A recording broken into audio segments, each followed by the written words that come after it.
Hey, Emily, welcome to the show. As a way of getting started, it gives a little background on yourself. Awesome. Thank you, Brian. Really, really happy to be here. My name is Emily Libby, and I am located here in San Diego, California. I am originally from Boston, so where you are today. I was from a little bit up north, and gosh, I have been out here in San Diego for about 10 years, and have the pleasure of working for an incredible company called Payment Works. Yeah. That I'm in software sales, and I get to work with the western half of the country. So from the Is that Mississippi all? River on, that's all. From Mississippi River on, and yeah, before COVID, Brian, I was hopping on a plane literally Sunday night, Monday morning till Friday, and bopped all around Texas. Spent a lot of time in Texas. Went up to North Dakota, a lot of places that I had never been. So it's a really incredible experience. Doing in-person sales. So the shift to online Zoom meeting sales with big groups, like 20 people has been very interesting. But yeah, sorry, I I didn't know how much detail to give. Do you miss the travel at all? You know, I'm You can be honest. yeah, I'm in my 30s, mid 30s, and so I think when I was younger, I enjoyed travel a little bit more. Now that I'm married, just got married a few months ago, got a dog, have a house, just kind of loving being at home with the family. So I Yeah. don't really miss travel that much. Yeah. What do you like about sales? Oh, so I obviously listen to the podcast. I love your show, and I've been thinking a lot about this question. And there's the element of just that human to human connection that Yeah. especially those connections that you make with people that maybe you literally just met. You're just hopping on the phone for the first time, and by the end of it, it feels like you've been friends for years. It just feels really good to have those types of relationships. But also just from a very just from a very real level, I love the hunt.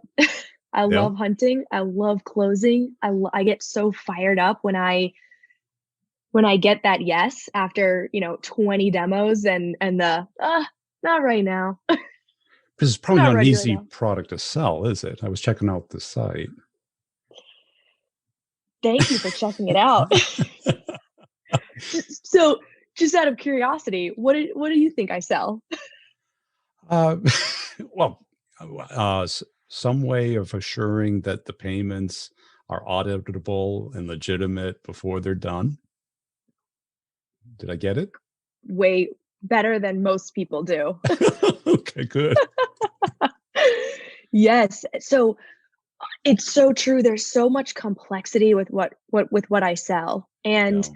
there's so many people and players that would need to be involved with this type of sale, because on the one hand, it's about making sure that the payees and vendors that a business such as I just brought on Brigham Young University out in Utah, right? Where ensuring that Brigham Young is onboarding payees and validating their identity, Yeah. including bank account ownership, and making sure that payment gets to the right place. So there's the people that are involved with the vendor onboarding, right? Is this a fit for them? Yes or no? The treasury department and finance department, making sure those dollars get to the right place. It's the CFO and the IT staff making sure that this is a fit for their financial system. So it's a big, and I've heard you talk about this quite a bit, where it's not just an easy one person decision, it's a Right. committee. And so I will say though, Brian, that although it is difficult and it is complex, I am so grateful to work for a company that I'm passionate about what I sell. I mean, I couldn't sell something that I wasn't passionate about. This is something that I know is solving such a huge problem. And we started out working with universities, right? Higher ed and their hospitals. They're getting hit with fraud constantly because so much information is public. Yeah. But now it seems like banks are even, experiencing fraud. They're looking for support. Um, as I mentioned, healthcare, just financial industry is a huge opportunity for us too, and state and local government. So it's really, I love it because I never walk away from a meeting where someone's like, this is cool, but not for me. I mean, it's for everyone, and it's yeah, solving such a huge need. So And is there any inbound or is it all outbound? all outbound, Wow. all By outbound. you, Yes. or do you have a team or? So when I first started, I was probably employee 30 or so 2 years ago. I was the only sales rep overseeing the whole country. And we were really focused in higher ed. And then over the last year or so, we've hired two more sales reps. We have three total. And I'm overseeing half of the country, as I mentioned. Yeah. And I'm reaching out to universities, state and local government. So that's all outbound. And I do have a BDR now who's helping do that as well. Um, yeah, it's funny going back to the BDR days. Wow. So where would you start? Is it somewhere in the finance team, right? Is there someone who cares about this, who's assigned to it, or? Yeah, that's such an awesome question because that's the question that I ask myself every day when I'm reaching out to people. Am I in the right place? But I do think that for me, I typically start out in the CFO's department, right? Whether it is the CFO of maybe a small city who would actually pick up the phone. Small city. I'm not kidding. I'm not kidding. City of North Little Rock, Arkansas. Never been there. Just brought them on recently.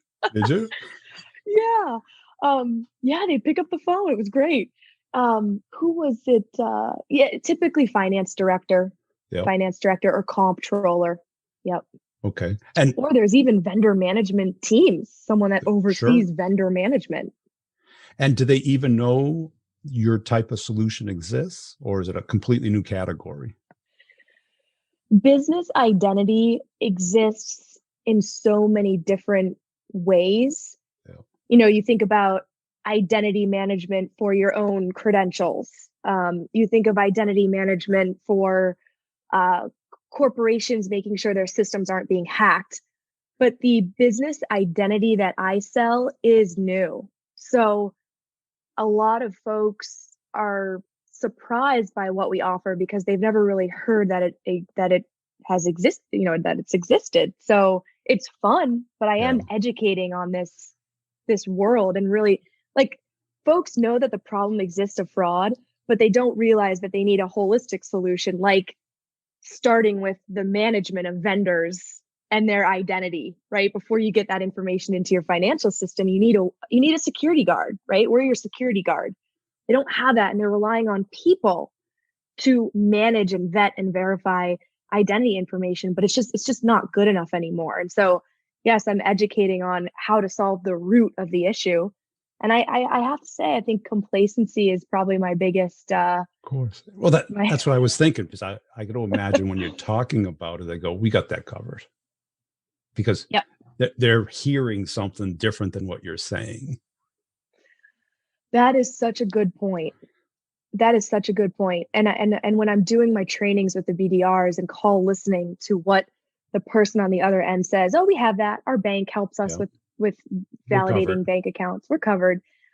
My colleagues and I have to think about, okay, so what could we have said differently? And maybe actually, Brian, it's something that you help with because I've been looking at your program and I know that this isn't That's not the the point of forum, but this, but yeah. but I certainly I would love to pick your brain on that later if that is an area that you help with. How Well, can we message the right way, yeah, right? because you're kind of trying to create a new category. Everyone has this problem. Everyone thinks they've kind of got it covered, like security, right? If because the most common people in the course are selling IT security, and everyone always thinks we got it covered. I used to sell IT security, and if I did what the company told me, we never got meetings because everybody says, "Oh, we got that." Exactly. How have you gotten around that? Or have you? Well, the reason that I'm pensive about it is because I'm constantly trying to find New ways way. to improve myself. Yeah.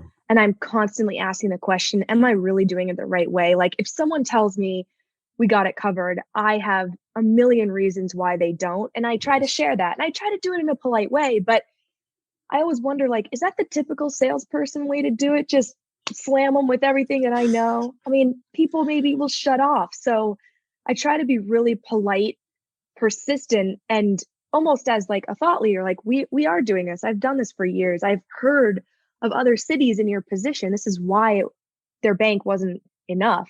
Yeah. And if they are open minded, great. If not, then I got to move on to another person in that city. And given the huge territory, which can be great, there's lots of opportunity, but it's like, where do you start? That's the problem. Yes. Yes, I think right now I'm working with my colleague on my business development rep on.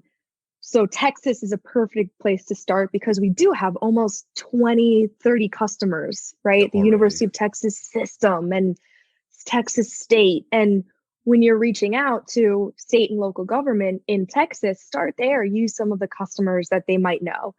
But yes, then you start to think about all those different states that have, 20 counties, 20 cities. That's on the small end. Where do we start? So I think it's just about being strategic, starting in those areas that you have folks. But I also, so I have this philosophy of like, I just want to get our name out to everyone. And I don't want to say spray and pray, but Yeah. that's what I think of, right? Everyone needs to know about us. And if they don't, what if they do something else and they waste time and money and they get hit by fraud? They need to know. Then I get overwhelmed because I'm like, oh my gosh, I can't You burn out. Yeah. do that. Yeah. So yeah, that is something that I'm actually dealing with right now, but it's okay. It's a good problem to have. I'd rather have more than less, but is And, that truly effective? and what do you see yourself best at? I mean, you're excited, you're passionate, you like to win, but I could see a lot of people failing at trying to sell this type of thing because it's hard. Hmm. Hmm.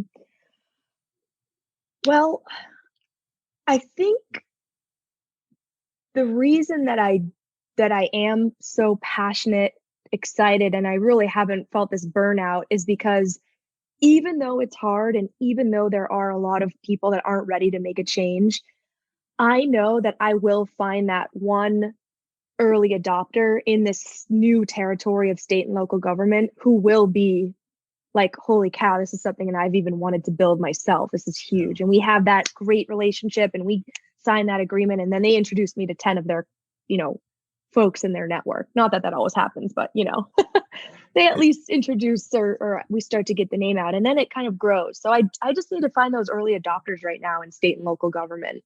Yeah. And I do think to answer your question about what I'm best at, I do think it's this notion of I know that I am selling something that is so important that if you say no right now, you will be back. We will be talking next year, maybe 2 years, maybe 5 years for the state of Texas, and you will be a partner of ours. And is there something particular about state and local that fits your product well? Or is it just where you feel comfortable? Or I'm using that as an example quite a bit because we have so much experience with state agencies, yeah, public agencies, universities in these states that, and quite honestly, our directive from our CEO and board is to launch to new industries, right? yeah, New verticals. And we've had some great conversations with state, local government, and two new clients in state and local government. So we're kind of naturally see this fit between universities who are state agencies and state and local government. They have the same problems. They have the same antiquated processes. So there is just this natural fit. okay, good. But they're also pretty hard, lethargic. They're sitting there with their pensions. Right? Yes. So they think in decades, not in quarters. They think in decades, yes. And when I'm trying to close deals by the end of this year, It's a it different doesn't really jive. different model. It's so true. How do you keep the deal moving in this type of environment? Because their timelines, they're different. that's again something that I'd love to chat with you about offline. I've noticed I've noticed that you've talked about how to keep the momentum, Yeah. especially in the complex sale. I can do transactional sales all day. And I quite honestly, I come from selling to selling a very transactional product. I was selling nonprofit fundraising software that was, 3,000 bucks a year and boom, Yeah. you're in, close it down in 30 days and move on, right? That was easy. This Very is different. this is like I'm talking about I just won a deal that I'd been working for 2 years and I didn't have the patience for that before. I've been growing patience. So I definitely always ask myself, am I doing a good enough job of including all the stakeholders and keeping it moving? I don't know. I mean, I certainly win. I'm a top performer, not to be boastful, but I know I can do it.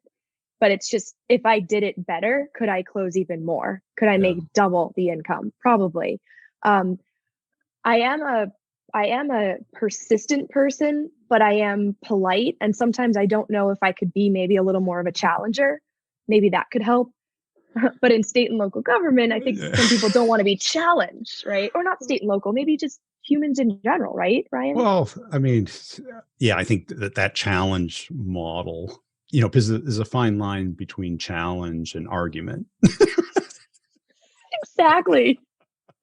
right? Some we view it as challenging, they may view it as an argument Yeah, or yeah, being yeah. annoying or pushy. Exactly, pushy. Yeah, So to answer your question though, I do believe it is about having asking the question or sharing, what typically happens next and then always having that next step booked. But when you have that person that says, "Well, listen, I need time to think about this and I will get back to you." yeah, That's where the gray area begins and that's where I get stuck. And that's when deals get stuck for me. It's really hard.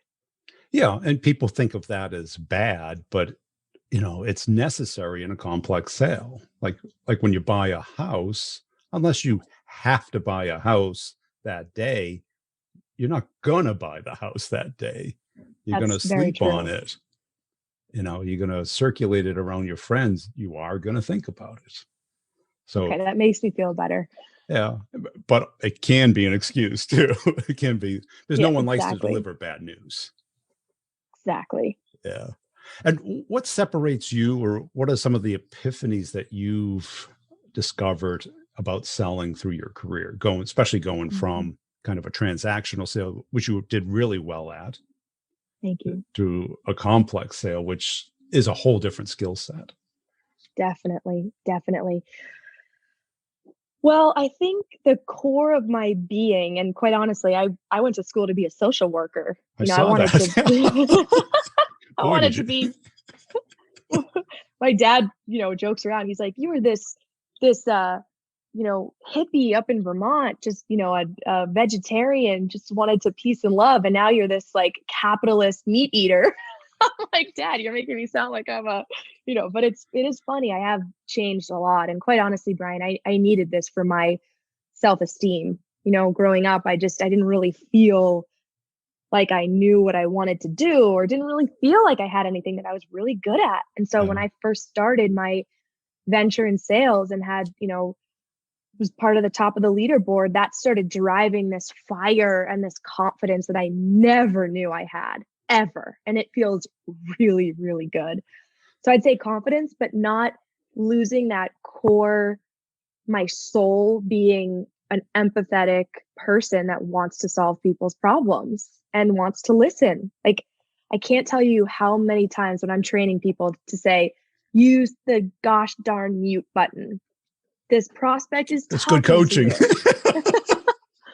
This prospect is talking to you, and you say, "Oh, yeah." And they stop what they're saying. They could have had this gold that you missed. So listen to people and actually um, provide a solution that meets their needs. And I think that empathy and caring and genuine listening skill that I have, plus this fiery competitive beast, it's just a really cool match that I never really knew about the confidence side of me, if that makes sense. It never came out in childhood or in college, or what did cause it to surface?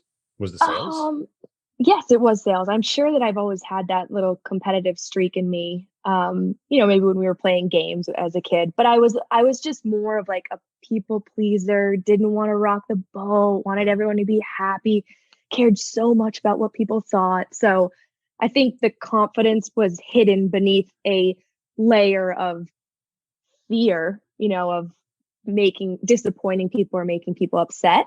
And Yeah. so as I've gotten older and as I've learned from colleagues who don't give a shit and are do what they need to do to get by. I mean, I'm not going to step on other people and push people down to get ahead, but I am going to I'm going to do whatever I need to do to win and close and not be distracted. And I think Yeah. that has really helped me has helped, drive me, and I love making money.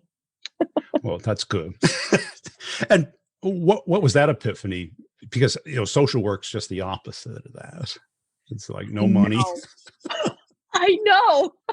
I think that's what happened. I graduated. I was interviewing for jobs, and well, actually, no, I had some internships and knew that coming out I would, be making 30 grand a year. And not that that's bad, but I live in San Diego. You cannot live on 30 grand a year and live in, the way that I would Outside like a to live, box. which is, Yeah.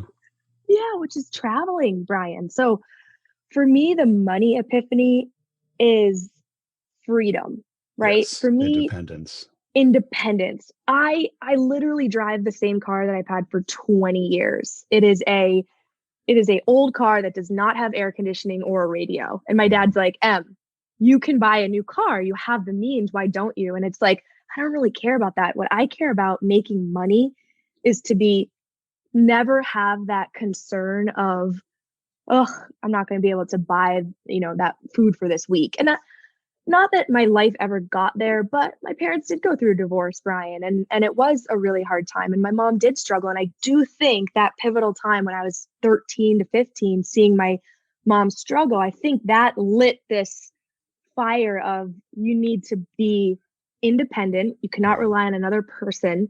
And I started working. I started working at an inn. I was a housekeeper. It was a really beautiful inn, so it wasn't bad cleaning toilets. They were like Well, you nicer probably got toilets to than my own. see wealthy people, driving nice cars, having nice clothes. And I think too often people think that high income is about materialism, Exactly. and it's not Exactly. always. It's about independence, self-reliance, not having to worry. Exactly. That Yeah. that's truly what it's about. Truly. And then, the inn was when I was, 15, 16, got my permit or driver's license, had so much fun driving to work on my own. It just felt so good to be free and going there and then getting a paycheck every week. It just felt Yeah. so good. So I do think that even though it took me years to get into the sales that I'm in, software sales, it was at that 15-year-old point that I knew that I wanted to be financially independent. However, when I went to school, I I got a lot of help, and it made me want to be a social worker. So I've always had this kind of push pull where I want to give back and I want to help, but I also really want to um, be financially free. So yeah, I've it's been an interesting journey. And what was some of the did you have to do any personality changes, any skill set changes getting into sales? Because some people aren't naturally good on the phone or in front of a crowd or giving a presentation to 20 people online. I know, I know. Um, and may I ask, are you coming from the perspective of did I have to get training for it, or more just did I have Just to? comfortable with it because Yeah, you probably didn't do it in college. It's not something that just naturally comes up in life, especially 100. Go right. ahead.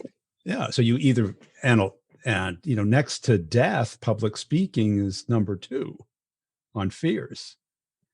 Oh my gosh, yes. Yeah. And I started Toastmasters, but I quit because I was so nervous We're about just it. too scared. How bad is that? They wanted us to make you speak in front of people. Can you believe it? You I have to was pay like, for it too. oh my gosh. Yeah, I was like, oh man, I can't do this. But I I think I'm just better at learning when I'm just thrown into the fire. Yeah. You know, I got hired as a BDR at Classy, which was my first technology sales company. And the first day that I had to get on the phone and cold call, my manager was sitting right next to me. We did the split, headphone share. And I was like, my heart was beating out of my chest. And I couldn't really get the words out. Yeah, it was awful. And I Yeah. left and I started bawling. I called my dad. He's like, remember, whenever you start something new and you're uncomfortable, you want to quit. But once you get through it, you're the happiest you've ever been. Yeah. And I went back in and I just forged on. And here I am, years later, loving getting in front of people and speaking. So I think it's just about, if you're confident about what you're speaking about and you do believe in it, I think all the rest comes together, and you just have to, I still sweat. I still get nervous. Yeah. And you always will. I mean, people think that it goes away, it diminishes and it changes, and you get a different mindset about it. Yep. Because it sounds like now you have the mindset of, I want to not wrestle, but intellectually get them to see the world my way. Yes, that's a great, way to describe it. And, it's kind of like chess, where you're like, okay, let's have a strategy, a plan, and focus. Yep. And I think too many people think that there's just naturals out there. I really haven't met a cold calling natural. Really? People after a couple years are great on the phone and they Yeah. appear like a natural, but like day one, Yeah. You gotta build that muscle. yeah. I had a team that did it, and the manager would sit on the phone. It's like, no, let him go do it. Yeah. Go call your friends first and tell them about your job. Exactly. Then call the inbounds. Get them used to talking on a phone with a stranger. Exactly. And just build up the confidence, because the worst thing is to be under a microscope with some script you've never done before and have someone hang up. Yes. The worst. The worst. Well, and now that you're developing your BDRs, what's your advice there? What works for you?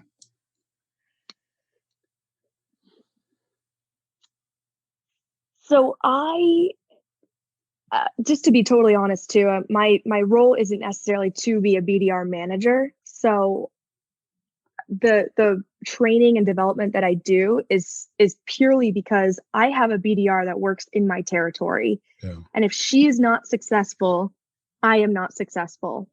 And so my manager does the numbers and the metrics, and I do the training and the coaching.